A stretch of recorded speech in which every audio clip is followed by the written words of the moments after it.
Snowblind has this incredible heritage of action RPG on console. And what I think they've been able to do with War in the North is to take everything that was kind of pure and cool and essential about that action RPG experience, so that game loop of killing monsters, taking their stuff, upgrading your character, and really push it forward for this generation.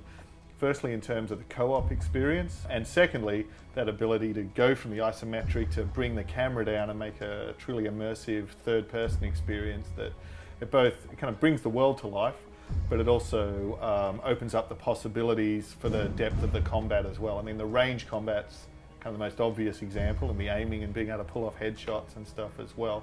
So having the Lord of the Rings license, and in particular the fact that we've got both the film license and the literary license that enables us to draw from the books and work with the Tolkien estate, it lets us create an original story in Middle-earth that's very, very true to the Lord of the Rings experience. And that, because a big part of the experience of Lord of the Rings is this journey where you're discovering and uncovering new places, and you've got this kind of epic backstory and huge stakes and this epic warfare. Tolkien made a world that was rich enough and detailed enough to support those other stories.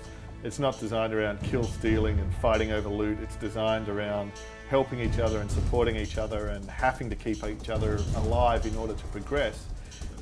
The three principal character classes, I mean, they really do fit the archetypes established by Lord of the Rings. So we've got a dwarven warrior, we've got an elven mage, and we've got a ranger who's a Dunedain of the North. But again, what we've done is focus very much on how they work together in the co-op. So as an example, one of the special abilities of the dwarf, of Farron, the warrior, is a war cry, which can draw aggro, can draw the attention of these tough enemies. And that works incredibly well in conjunction with one of the special abilities of Eridan, the ranger, which is an evasion move, which basically lets him become invisible, sneak around behind those enemies, ambush them from behind, and get enormous damage against them.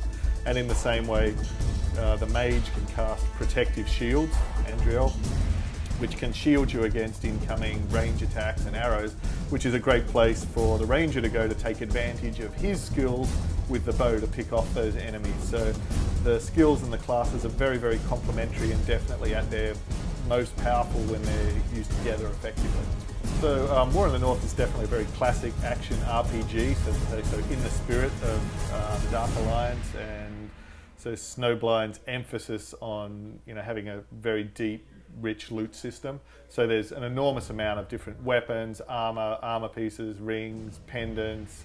The game starts very much in parallel with the Lord of the Rings. So you start in Bree, meeting Aragorn while he's there waiting to meet Frodo.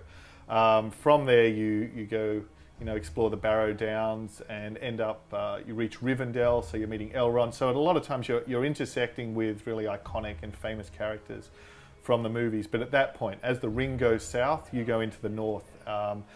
And we're discovering a lot of new locations there. There's massive fortresses like Khandun. There's a huge, was a dwarvish city called Gundabad, which has been overrun by orcs in the Misty Mountains. Yeah, there's never been a mature rated Lord of the Rings game before, and it's a huge advantage because firstly, it lets us have a level of realism and intensity in the combat that's very faithful to the way Tolkien wrote it. War's meant to be nasty and brutal and violent. And secondly, to the films as well, which have severed limbs and decapitations and flying blood. So it's a combination of authenticity to Tolkien's work and making the actual gameplay better and deeper as well.